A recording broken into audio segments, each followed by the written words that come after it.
Go and stand at the window the next time a good rain comes down. Not a storm, just an ordinary summer shower. The kind that soaks the grass and moves on in an hour. And watch what happens at the corners of your house. Down every gutter and out every downspout the water comes gushing, a steady, rushing stream of it, clean and clear and soft, pouring out onto the driveway and down the gutter of the street and into the storm drain and gone. Gone forever. And here is the number that ought to stop you cold, friend. 1 single inch of rain falling on an ordinary roof pours out more than 600 gallons of clean water. 600 gallons in one modest afternoon shower, rushing down your downspouts and away down the drain while you watch. And then tomorrow morning you will walk into your kitchen and you will turn on the tap, and you will pay the water company for every single gallon that comes out of it. You will buy water by the gallon from a pipe, while 600 gallons of it, free and soft and clean, ran off your own roof yesterday and you let it wash away down the gutter without a second thought. We stand and watch a fortune in water pour off our houses every time it rains, and we have been taught to see it as nothing but a nuisance to be drained away. But every drop of that is yours to keep, friend. The rain that falls on your roof is a gift that lands right in your own hands, and the old folks knew it. And they caught it, and they lived on it, and some of them never paid a nickel for water in all their lives. And today I am going to show you exactly how they did it, and how you can start with about $15 in a barrel. My name is Pastor Eli, and I am going to show you the whole of the old rain-catching wisdom. How much water your own roof is throwing away right now, and it will astonish you. How to build a rain barrel for pennies that catches that water and holds it for your garden and your animals and your household. And I will be honest with you, as I always am, about what this water can replace and what it cannot. Because there are folks who will promise you a zero water bill and a cup of drinking water from a barrel, and that is not the whole truth. And you deserve the whole truth from me. Now hear me on this before we build a thing, because it is the mistake that turns a blessing into a plague. An open barrel of standing water, done wrong, becomes the finest mosquito nursery on your whole property. Those of you who walked with me through the mosquito video know exactly the danger I mean. Still water is where they breed. So there is one simple thing you must do to every barrel, without exception, or you will trade your water bill for a cloud of mosquitoes at your door. I will show you exactly what it is. Do not set out a single barrel until you have heard it. And at the very end, I am going to give you the thing that separates a barrel of murky water, fit only for the garden, from a store of clean water, fit for far more. One simple, cheap device the old-timers understood that almost nobody sets up. And I will show you the bigger vision beyond the barrel, the old cistern that held a whole season's rain and carried a family clear through the dry months. State of the clothes for both. Let me take you back to where I first understood this, because it goes down under an old farmhouse floor. When I was a boy, there was a farmhouse in our county, an old place, that had no water line running to it and never had. And that family never wanted for water, not in the wettest spring nor the driest August. Because under that house, dug down into the cool earth, was a great cistern, a hand-hewn underground room lined with brick and plaster. And every gutter on that roof ran its rainwater down and into that cistern, storing it up cool and dark and clean.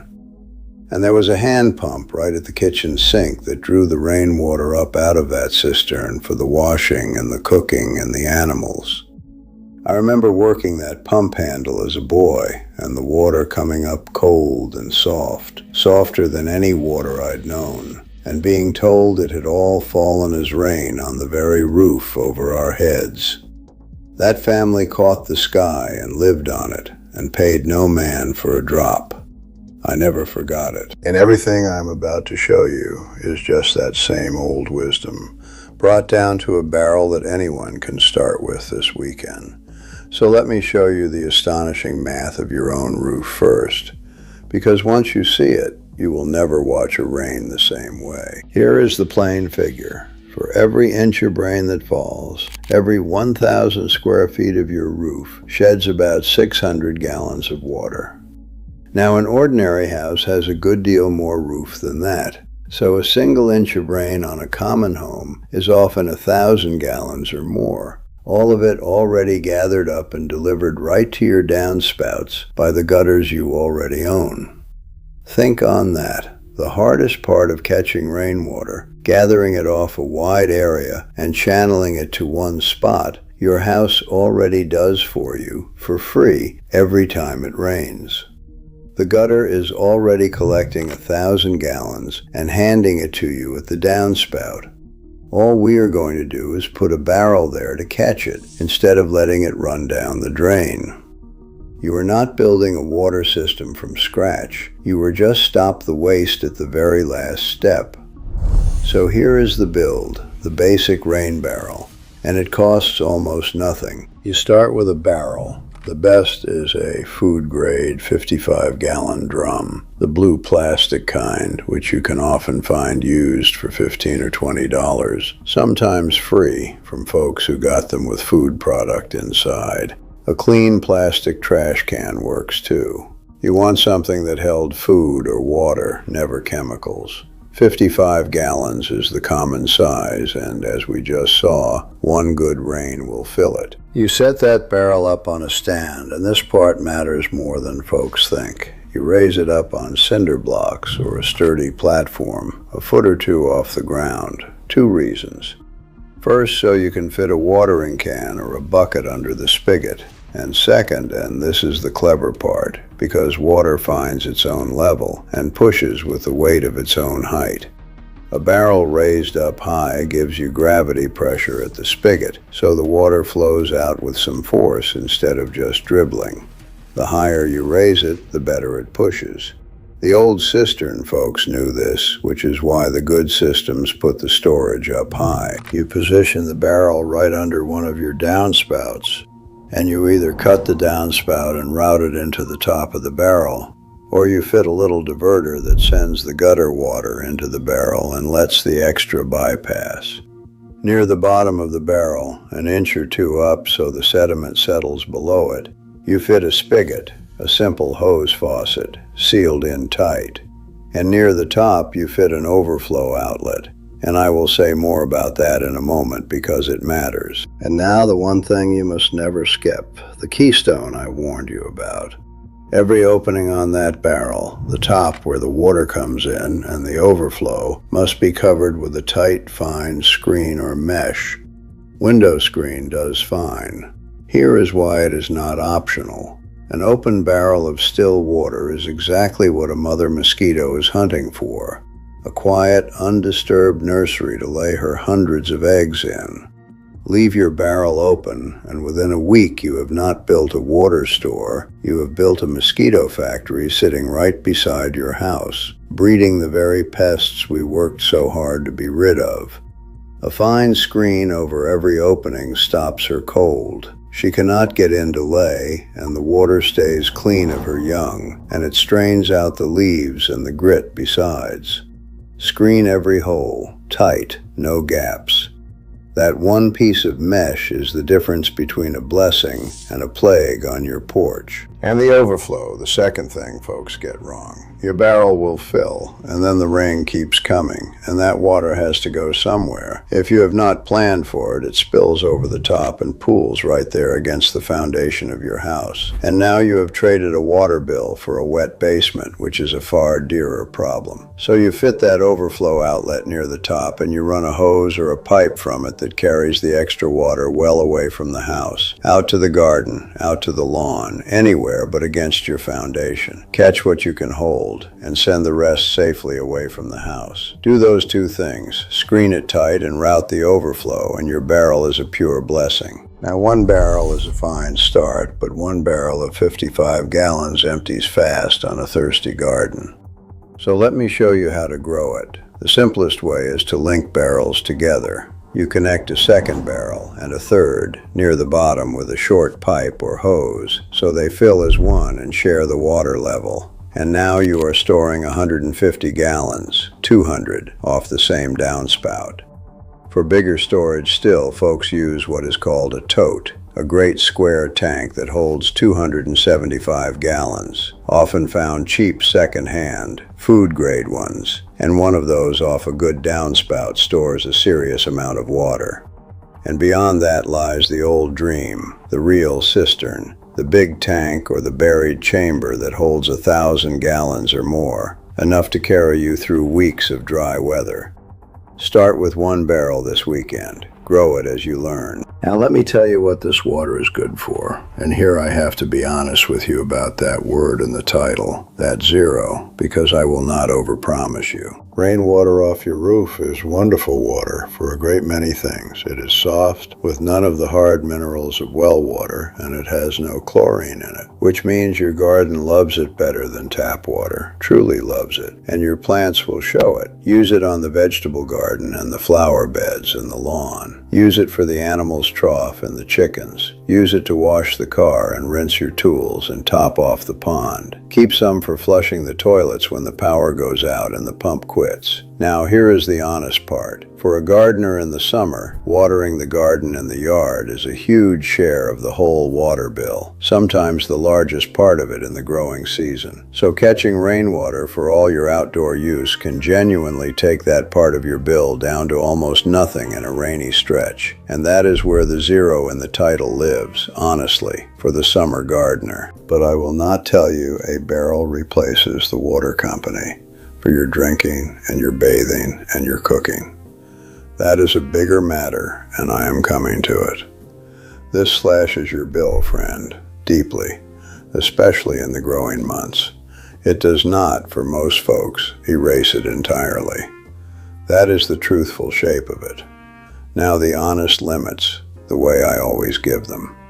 A barrel empties faster than you would think on a hot week with a big garden, and if a long dry spell comes with no rain to refill it, it runs dry just when you need it most, which is exactly why the old folks built such large cisterns to bridge the dry weeks.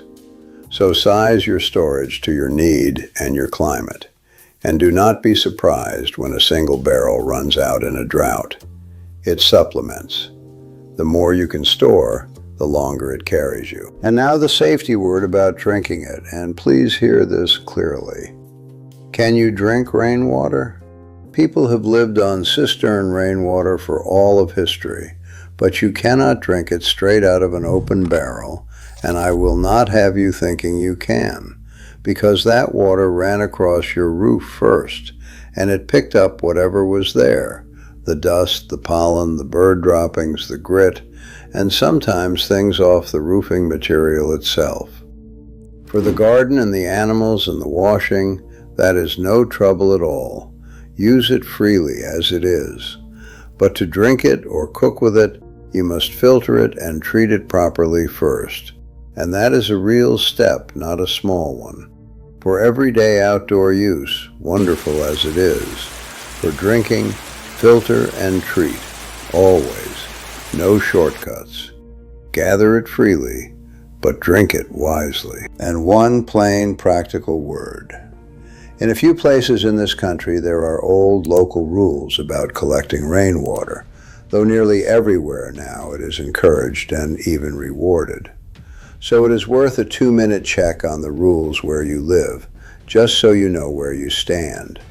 In most places, the water that falls on your roof is yours to keep, and the county is glad you are keeping it out of the storm drain. If you are finding these old ways worth keeping, do an old preacher a kindness and tap that subscribe button and walk along with me. Every week we bring another piece of this forgotten wisdom up out of the attic. Now here is the thing I promised you, the piece that lifts this from garden water to something finer, and almost nobody sets it up. It is called a first flush diverter, and once you understand it, you will want one. Think about that roof again. When the rain first begins, those first gallons off the roof are the dirtiest of the whole storm, because they are washing off all the dust and pollen and droppings that settled up there since the last rain. After those first dirty gallons have rinsed the roof clean, the water that follows runs far cleaner. So the old wisdom, and the modern rainwater folks both, is to throw away that dirty first wash and only keep the clean water that comes after. And the device that does it is beautifully simple. You run the downspout into a tall vertical pipe that stands closed at the bottom. When the rain starts, that pipe fills up first with the dirty first flush, and only once it is full does the clean water begin spilling over into your barrel. The dirty water sits trapped in the pipe, and you let it drain slowly out a tiny hole at the bottom between rains. A few dollars a pipe and fittings, and suddenly your barrel is catching only the cleaner water, not the roof's first filth. Most folks never heard of it, and it is the single thing that most improves the water you store. That is the old-timer's secret, and now it is yours. And beyond the barrel lies the vision I want to leave you with. The thing that farmhouse of my boyhood understood. The barrel is where you begin, but the cistern is the old dream, and it is still within reach. A large tank, above ground or buried, that catches and holds not 55 gallons, but 1,000 or more. A whole season's rain stored cool and dark, enough to carry a household through the long, dry weeks with no bill and no worry. That family under whose kitchen the great brick cistern sat, they were not doing anything you cannot do at your own scale, starting with one barrel and growing as you are able. They simply refused to let the sky's gift run to waste, and they built a place to keep it. That is the whole of it. A place to keep what heaven sends down for free. I set up my own barrels off the parsonage downspouts a couple of seasons back, screened tight and raised on blocks, length 3 together, and I will tell you, through the growing season I have scarcely touched the tap for that garden, and the garden has never been greener, because the plants drink that soft rainwater like it is a different thing entirely from the hard chlorinated water out of the pipe. I stood out there one evening filling my watering can from a barrel, soft rain-caught water my tomatoes would thrive on, water I did not pay 1 cent for, and I thought of that old hand pump in the farmhouse kitchen and the cold cistern water coming up, and I understood I had only rediscovered what that family never forgot. Now set the barrels aside a moment, friend, because there is a deeper current running under all of this. We have been taught, without ever quite being told, that water is a thing that comes from a company through a pipe, metered and billed, and that rain is a nuisance, a thing to be hurried off our roofs and down the storm drains and away as fast as possible. We have built our whole modern world to shed the rain and to buy our water back from a utility, and we have entirely forgotten that the water falling free on our own roofs is the same water, cleaner and softer, delivered to our own hands by the hand of heaven at no charge at all. It is a strange thing when you hold it up to the light. We pour a fortune of free water down the drain and then pay for water from a pipe, and we call that normal. Nobody schemed it so. It is only that a utility can meter a pipe and cannot meter a rain cloud. And so the whole of our arrangement grew up around the pipe, and the ancient art of catching the sky quietly fell out of memory, kept alive only by the few who never stopped. And the book that our fathers read spoke of the rain as one of the plainest mercies of God. Away back in the law of Leviticus, the Lord makes his people a promise that if they walk in his ways, he will give them rain in due season, and the land shall yield her increase, and the trees shall yield their fruit. Rain in due season. The rain was understood by the people who first heard those words, not as a nuisance to be drained away, but as a direct gift from the hand of God. the very thing on which their bread and their lives depended, sent down from heaven in its season. They received it as provision, and they were wise enough to catch it and keep it, because in that dry land a household that did not gather the rain did not survive. To let the rain run to waste was to despise a mercy, and there is a deeper turning still, and it is one of the most piercing pictures in all the Scripture, and it is about cisterns of all things. The prophet Jeremiah, speaking for the Lord to a people who had turned away, said this: "They have committed two evils. They have forsaken me, the fountain of living waters, and hewed them out cisterns, broken cisterns, that can hold no water." Hear the picture, friend. There is a fountain of living water, always fresh, always flowing, never failing. And there is a cistern, a thing you hew out for yourself to store up water. And the tragedy Jeremiah names is a people who walked away from the ever-flowing fountain to trust in cisterns of their own making, and worse, broken cisterns, cracked ones, that hold no water at all, that leave a man thirsty in the end, no matter how he labors over them. Now catch every rain you can, friend, and build your cistern well, and let it hold. That is good and wise stewardship of the gift. But do not miss what the prophet was pointing at. Every cistern we build in this life, every store of water, every store of anything, will run dry in a dry enough season. The barrel empties. Even the great cistern has its bottom. There is only one water that never fails, never runs low, never leaves you thirsty in the drought, and that is the living water the Lord Himself offers, the fountain that does not depend on the rain and never runs dry. He said it plain to a woman at a well, that whoever drinks of the water of that well shall thirst again, but whoever drinks of the water He gives shall never thirst. Catch the rain, friend. Fill your barrels. Bless your garden and lower your bill, and waste not a drop of what heaven sends. But for the deep thirst of the soul, do not go hewing broken cisterns that hold no water. Go to the fountain that never fails. So here is your errand for this week.